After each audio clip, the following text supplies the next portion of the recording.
Have you ever just stared at a massive, messy spreadsheet and literally wanted to pull your hair out? Yeah, we've all been there, endlessly scrolling, looking for that one rogue comma that's breaking the entire system. Well, welcome to this explainer. Today, we're going to explore how data scientists actually use AI to do that heavy lifting for us. We're looking at a concept that's playfully been called vibe analyzing, but make no mistake, it is grounded in real, practical strategies used by data professionals right now. We're going to transform your AI from just a basic chatbot into your ultimate data sidekick. Okay, let's jump right in. We're going to cover exactly when to use AI, break down the DIG analysis framework, look at how to bulletproof your data, automate those tedious workflows, and then, the best part, actually build powerful AI data applications. So, Section 1, when to use AI. To figure out exactly where it makes the most sense to bring AI into your workflow, we're going to use Dr. Jules White's Achieve framework from Vanderbilt University. Now, the Achieve framework is brilliant because it pinpoints where AI actually shines. It's great at eating human coordination, like, summarizing a rambling meeting transcript to give everyone immediate clarity. It cuts out tedious tasks, and it provides a much-needed safety net for us humans because, let's be real, we make dumb mistakes all the time. AI can just instantly cross-reference an expense receipt with a travel policy, no problem. It also inspires better problem-solving by acting as a skeptic for your upcoming presentation. And finally, it enables great ideas to scale way faster. Think about instantly generating a custom cheat sheet for every single attendee at a huge workshop based purely on their specific domain of interest. To put that tedious task point into perspective, imagine hosting a workshop. You ask people to fill out their department on a sign-up form and, well, humans are wonderfully messy, right? They'll use weird abbreviations, alternate spellings, typos, the whole shebang. Instead of you wasting an hour manually cleaning that spreadsheet, you just hand the file to the AI. You ask it to intelligently group all those overlapping department names, and boom, it instantly generates a clean bar chart showing total registrations.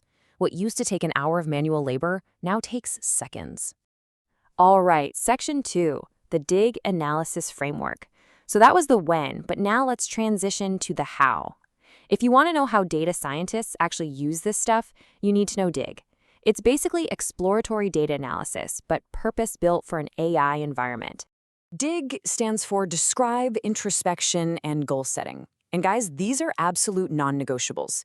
If you just rush in and ask the AI to spit out charts without verifying what it actually understands, that's a one-way ticket to embarrassment city. Skipping this in a professional setting can literally cost your company money, or at the very least, cause huge cascading errors that were totally avoidable. Let's make sure we do this right. Let's look at the first step, describe. You upload your data, ask the AI to list the columns, show a sample, and right away, bam. You might spot something like NAN, not a number, or missing values, sitting right there under max and min salary. This right here is where hallucinations breed. But by exploring the data together, you figure out if the AI is just parsing the file incorrectly, or if the data is genuinely missing. You have to validate that the AI understands the format before any actual analysis begins. The golden rule for all of this? Treat your AI like a very competent, but still very junior developer or data analyst. I mean, you wouldn't just hand a massive dataset to a brand new intern and blindly trust their very first output without checking if they even understood the columns first, right? You absolutely must verify that your digital apprentice understands the raw materials. Okay, moving to Section 3, bulletproofing your data. This is the I in DIG. Introspection, where we learn to play the skeptic and catch those pesky errors before they happen. During this introspection phase, a really cool trick is to ask the AI to suggest interesting questions it could answer with the dataset. But sometimes it throws you a total curveball. Imagine the AI spits out this question. Are there any noticeable patterns in salary data for different currencies? Now you know for an absolute fact your dataset only contains US dollars. If you don't jump in right there, the AI is probably going to hallucinate some wild currency conversions later on in the project. This is where explicit human correction is just absolutely crucial. You have to step in and clearly tell your junior assistant, hey, all currencies here are listed in USD. Correcting those bad assumptions immediately stops the errors dead in their tracks. And only after that do you move to goal setting, where you tell the AI exactly what final output you're looking for, like, say, a quick social post versus a dense executive report. Once those goals are set, AI unlocks capabilities that traditional tools literally just cannot match.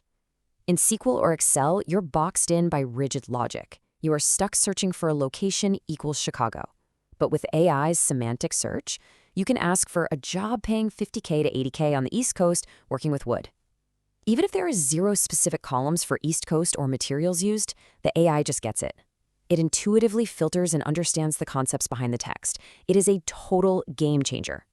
But here's the thing. What good is a brilliant analysis if nobody else can reproduce it? Historically, so much great data science just gets trapped in a messy Jupyter notebook somewhere. To fix that, you just ask the AI to generate a traceability document, which is usually saved as a simple README file. It lays out exactly what data you used, how you analyzed it, and the limitations of the results. It keeps everything transparent and means your teammates can actually replicate your work. All right, section 4, automating and replicating workflows. Let's step it up a notch here, because this is where AI goes way beyond just answering questions and basically becomes your automated software engineer. Picture this. You've got a chaotic, messy zip file packed with unorganized documents. You do not have to sort that yourself anymore. You can literally just feed the zip file to the AI with a multi-step prompt. You say, hey, read and summarize these files. Propose a clean folder structure, systematically rename every single file using a standard convention, and then zip it all back up. And like magic, it hands you back a perfectly organized file. And this brilliantly illustrates how far you can push this automation. Let's say you're chatting with the AI and you ask it to extract frames from a video every 1 second, convert those images to grayscale, and catalog the whole thing in a CSV file. Once you nail down that workflow in the chat, you can just tell it, turn this process into a Python program that I can download and run on my computer. And it will literally package up the code into an executable script for you. You are turning a simple conversation into reusable software. Just incredible. Which brings us to section 5, our grand finale, building AI data applications. Because you don't have to stop at a nice chart or a clean zip file, you can actually scale these analyses into full-blown apps, and you don't even need to know how to code to do it. Taking your analyses, you can prompt the AI to build interactive dashboards.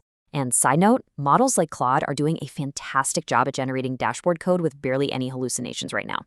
But you can also build apps that analyze real-time traffic to send out alerts, tools that automatically blur faces in video files, or even spin up full investment research AI agents that go out, query databases, and chat with your users. This is a fundamental shift in our modern workflow. Data analysis just isn't about static charts anymore. The output of a data scientist work is rapidly shifting toward dynamic tools. We're talking interactive dashboards, automated scripts, and intelligent AI agents. We are moving away from just analyzing the data to actually building systems that do the heavy lifting for us on autopilot. So I want to leave you with this final thought to chew on. If a junior AI assistant can take your messy data, clean it up using the DIG framework, perfectly summarize it, and turn your conversational ideas into a fully functional application today, what are you going to build tomorrow? The power to completely transform your workflow is literally sitting right at your fingertips. So go dive into your data, apply that Achieve framework, and start building.